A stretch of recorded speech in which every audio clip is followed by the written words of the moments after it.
எல்லாருக்கும் வணக்கம்.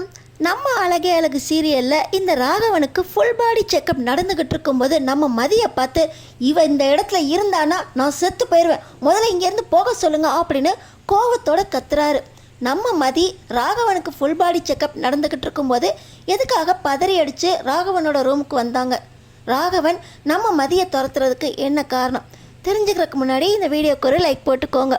ஸோ பார்த்தீங்கன்னா இந்த ராகவன் பாக்கியராஜ்கிட்ட என்னோடய ஃப்ரெண்டு கல்யாண சுந்தரம் தெரியும்ல, காலையிலையும் சாயந்தரமும் 1 மணி நேரம் நடப்பான், திடீர்னு மயக்கம் போட்டு விழுந்துட்டானா, அவனுக்கு ஹார்ட்டில் ஏதோ ப்ராப்ளம் இருக்குது, செக் பண்ணாதான் சொல்ல முடியும் அப்படின்னு சொல்லிட்டாங்களாம் அப்படின்னு சொல்ல இந்த ராஜலக்ஷ்மி பாவம் ரொம்ப நல்ல மனுஷன் தானேங்க, நல்ல மனுஷன்தான், ஆனால் இந்த வியாதியெல்லாம் நல்ல மனுஷங்க கெட்ட மனுஷங்க நான் பார்த்து வருது. இதை கேட்டதுலேருந்து எனக்கும் கொஞ்சம் பயமாக இருக்குது. எனக்கும் வயசு 60ஆவதுல சுகரு ப்ரெஷரு எல்லாமே இருக்குது. பாக்கியராஜ் எனக்கு ஒரு செக்கப்புக்கு ஏற்பாடு பண்ணிடுறியா அப்படின்னு இப்போ ராகவன் கேட்க, ஸோ பண்ணிடுறேன்ப்பா, உங்களுக்கு எல்லாமே நார்மலாக தானே இருக்குது, ஆனாலும் உங்கள் திருப்திக்காக நாளைக்கே வர சொல்லிடுறேன் அப்படின்னு சொல்ல, வீட்டுக்கே வர சொல்லியிருப்பா, இங்கே வச்ச செக்கப் முடிச்சிடலாம் அப்படின்னு ராகவன் கேட்குறாரு. இங்கே வச்ச வீட்டுக்கே வர சொன்னால் நிறைய செலவாகுமேங்க. அதெல்லாம் பரவாயில்ல லட்சுமி, காலையிலேயே வர சொல்லுவாங்க, அப்புறம் சாப்பிட்டு 2 மணி நேரம் கழித்து ஒருக்க வர சொல்லுவாங்க, யார் அதுக்கெல்லாம் போய்கிட்டு இருக்கிறது, இங்கேனா கொஞ்சம் வசதியாக இருக்கும் அப்படின்னு சொல்லிக்கிட்டு இருக்கும்போதே இந்த பார்வதி அக்கா வீட்டுக்கார் இல்லை, அவருக்கோ ஹார்ட்டில் ப்ராப்ளம் இருந்து திடீர்னு ஹார்ட் அட்டாக் வந்து செத்து போயிட்டாராம். நீ வேற ஏண்டி பயமுறுத்திக்கிட்டு இருக்க அப்படின்னு மறுபடியும் ராகவன் இந்த ராஜலட்சுமியை பார்த்து கத்த, அதெல்லாம் ஒன்றும் உங்களுக்கு ஆகாதுமா அப்படின்னு சொல்லி பாக்கியராஜ் சொல்கிறார். டே பாக்கியராஜ், எனக்கும் சுகரு ப்ரெஷரு எல்லாமே இருக்குடா, பொம்பளைங்களுக்கெல்லாம் எதுவும் வரதில்லை, இந்த வியாதியெல்லாம் ஆம்பளைங்களுக்கெல்லாம் வருது, உனக்கு ஒன்றும் ஆகாது லட்சுமி, நீ எனக்கு மட்டும் செக்கப்புக்கு ஏற்பாடு பண்ணு போதும் அப்படின்னு சொல்லி இந்த ராகவன் பாக்கியராஜ்கிட்ட சொல்ல, சரிங்கப்பா உங்களுக்கு மட்டும் நாளைக்கே வீட்டுக்கு வர சொல்லிடுறேன், அதுக்கான ஏற்பாடை இப்போ போய் ஃபோன் பண்ணி சொல்லிடுறேன் அப்படின்னு பாக்கியராஜ் எழுந்துச்சு போயிடுறாரு. அடுத்த நாள் காலையிலேயே ஃபுல் பாடி செக்கப் பண்ணுறதுக்காக ஒரு டாக்டர், ஒரு நர்ஸு, ஒரு லேப் டெக்னீஷியன் அப்படின்னு 3 பேரும் வந்துடுறாங்க. 3 பேரும் வீட்டு வாசலில் வந்து இறங்கின உடனே ராகவன், பாக்கியராஜ் சொன்ன ஃபுல் பாடி செக்கப் பண்ணுறதுக்காக டாக்டர்ஸ் எல்லாம் வந்துட்டாங்க, எல்லாரும் இந்த ரூமை எங்களுக்குன்னு விட்டுருங்க, இங்கே வச்சு நாங்கள் ஃப்ரீயாக எல்லா செக்கப்பும் முடிச்சுக்கிறோம், இடையில வந்து நீங்கள் தொல்லை பண்ணி உங்களுக்கு ட்ரீட்மெண்ட் எடுக்கணும்னு நினைக்காதீங்க அப்படின்னு ராகவன் ஒரே சத்தமாக போட, இங்கே ராகவன் யார் அப்படின்னு டாக்டர் விசாரிக்கிறாரு.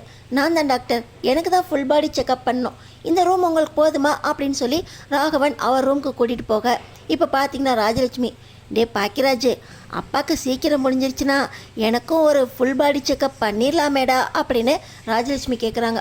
உடனே இந்த ராகவன், பொம்பளைங்களுக்கெல்லாம் ஒன்றும் ஆக போகிறதில்ல, வீட்டில் சும்மா தானே இருக்கீங்க, உங்களுக்கு என்ன வியாதி வந்துட போகுது, ஆம்பளைங்க தான் வெளியே போய் அவ்வளோ வேலை பார்த்து எல்லா வியாதியையும் உடம்புல இழுத்துக்கிறாங்க, போ லட்சுமி சும்மா போய் ஏதாவது வேலை இருந்தால் பாரு, நீயும் வந்து தொணன்னு வேலையை கெடுத்துக்கிட்டு இருக்காத அப்படின்னு ராகவன் சத்தம் போடுறாரு.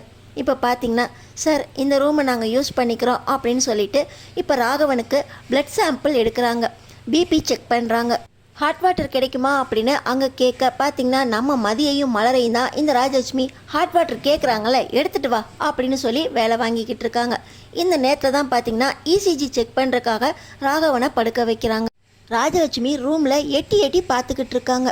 இதெல்லாம் ஆஸ்பத்திரியில் தான் பண்ணுவாங்கன்னு நினச்சேன், இங்கே வச்சு ஒரு ரூம்லையே மிஷினெல்லாம் கொண்டு வந்திருக்காங்க, இதுக்கெல்லாம் எவ்வளோ செலவாகும், எவ்வளவு கேட்பாங்க பாக்கியராஜ் அப்படின்னு ராஜலட்சுமி கிட்ட கேட்க, அம்மா அதெல்லாம் கம்மி தாம்மா, அப்பாவுக்கு செய்கிறதுல கணக்கெல்லாம் பார்க்க முடியாதும்மா, அப்பாவுக்கு அப்புறம் உனக்கும் பண்ணிடலாம் அப்படின்னு பாக்கியராஜ் சொல்ல, சரிதாண்டா பாக்கியராஜ், எனக்கும் இதை பார்த்ததுக்கப்புறம் ஒரே பயமாக இருக்குது, ஹார்ட்டு எனக்கும் வீக்காக இருக்குமாடா அப்படின்னு ராஜலட்சுமி பேசிக்கிட்டு இருக்கும்போது திடீர்னு இந்த இசிஜி மிஷின்லேருந்து அலர்ட் வருது.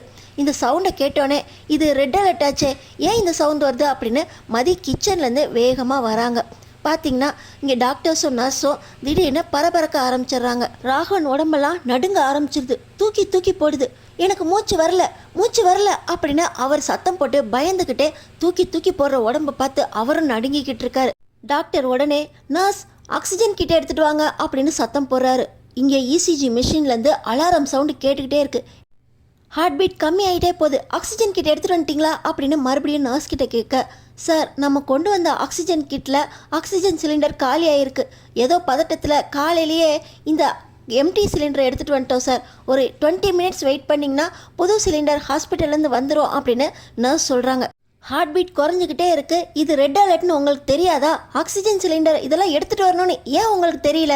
இந்த நேரத்தில் வந்து சிலிண்டர் எம்டி 20 நிமிஷம் ஆகும்னு சொல்கிறீங்க அப்படின்னு டாக்டர் நர்ஸை சத்தம் போட்டுக்கிட்டு இருக்க அந்த நேரத்தில் ராகவனோட உடம்பெல்லாம் நீல நிறமாக மாறிக்கிட்டே இருக்குது, ஹார்ட் பீட் குறைஞ்சிக்கிட்டே போகுது அப்படின்னு டாக்டர் ரொம்பவே டென்ஷன் ஆயிடுது. அந்த நேரத்தில் மதி உள்ளே வராங்க. மதி கையில் பழைய நெபுலைசர் மிஷினும் ஆஸ்துமாக்கு மூக்கில் மாட்டுவாங்களே அந்த மாஸ்க்கும் இருக்குது. இதை பார்த்தோன்னே டாக்டர், நீங்கள் யார், நீங்கள் எதுக்கு உள்ளே வந்திருக்கீங்க அப்படின்னு கேட்க, சாரி சார், உங்களுக்கு இந்த கிட் உதவி செய்யும்னு நினைக்கிறேன். இது எங்கள் வீட்டில் இருந்த பழைய நெபுலைசர் மிஷின், இது ஆஸ்துமாக்காரங்க யூஸ் பண்ணுற மாஸ்க், இதை யூஸ் பண்ணுங்களேன் அப்படின்னு சொல்லி நம்ம மதி நீட்ட, இதை பற்றி உங்களுக்கு எப்படி தெரியும், ரொம்ப தேங்க்ஸ் அப்படின்னு சொல்லி டாக்டர் சொல்ல, என்னை தேடி இவ ரூபத்தில் தான் யமன் வீட்டு வாசலில் காலடி எடுத்து வச்சிருக்கான், இவ வெளியே போ சொல்லுங்க, இவ இங்கே இருக்கக்கூடாது அப்படின்னு ராகவன் மயக்கத்தில் புலம்ப, சார் நீங்கள் கொஞ்சம் அமைதியாக இருங்க சார் அப்படின்னு சொல்லி டாக்டர் பார்த்தீங்கன்னா நம்ம மதி கொடுத்த நெபுலைசரும் அஸ்துமா மாஸ்கையும் வாங்கிக்கிட்டாரு.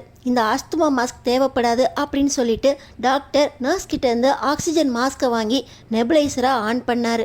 கொஞ்சம் கொஞ்சமாக ராகவன் நார்மல் ஆகிக்கிட்டே வந்தார். சிபிஆர் கொடுத்துக்கிட்டு இருந்தாங்க டாக்டர், பக்கத்துலேயே நம்ம மதி பார்த்துக்கிட்டே இருந்தாங்க.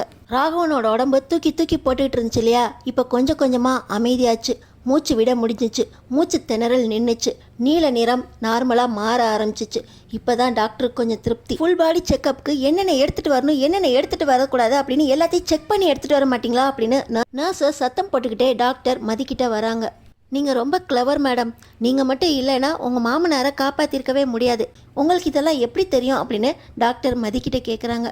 அது வந்து டாக்டர், நான் கொஞ்சம் காலேஜில் வேலை பார்த்தேன், காலேஜில் வேலை பார்க்கும்போது ஃபர்ஸ்ட் எய்ட் பற்றி சொல்லி கொடுத்துருக்காங்க, இதுவும் அந்த ட்ரீட்மெண்ட்டுக்கு உதவி செய்யும் அப்படின்னு அப்போ படிச்சிருக்கேன் அப்படின்னு நம்ம மதி சொல்கிறாங்க. கரெக்டான நேரத்தில் நீங்கள் மட்டும் இல்லைன்னா உங்கள் மாமனாரோட உயிரை காப்பாற்றிருக்கவே முடியாது, ரொம்ப தேங்க்ஸ் மேடம் அப்படின்னு சொல்லி டாக்டரே நம்ம மதியை பாராட்ட. பார்த்தீங்கன்னா இதெல்லாம் பார்த்துக்கிட்டு இருந்த ராஜலட்சுமிக்கு இவ என்ன பெருசாக பண்ணிட்டா, வீட்டில் கிடந்த ஆஸ்துமா மாஸ்கையும் அந்த மிஷினையும் தானே கொண்டு வந்து கொடுத்தா அப்படின்னு ராஜலட்சுமி சொல்கிறாங்க.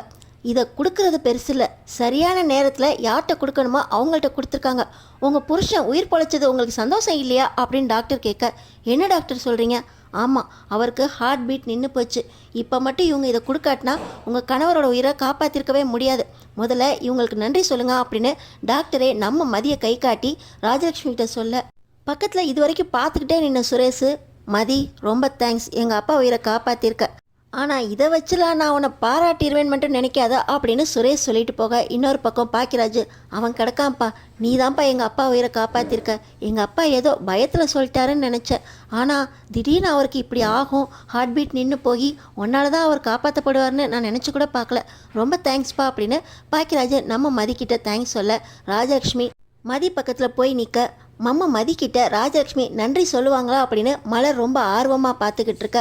ராஜலட்சுமியோட அடுத்த கட்ட நடவடிக்கை என்னவாக இருக்கும், நம்ம மதியை இனிமேல் கொஞ்சம் மரியாதையாக நடத்துவாங்களா, அடுத்தடுத்து என்ன நடக்க போகுதுன்னு தெரிஞ்சுக்கிறதுக்கு நம்ம சேனலை சப்ஸ்கிரைப் பண்ணி தொடர்ந்து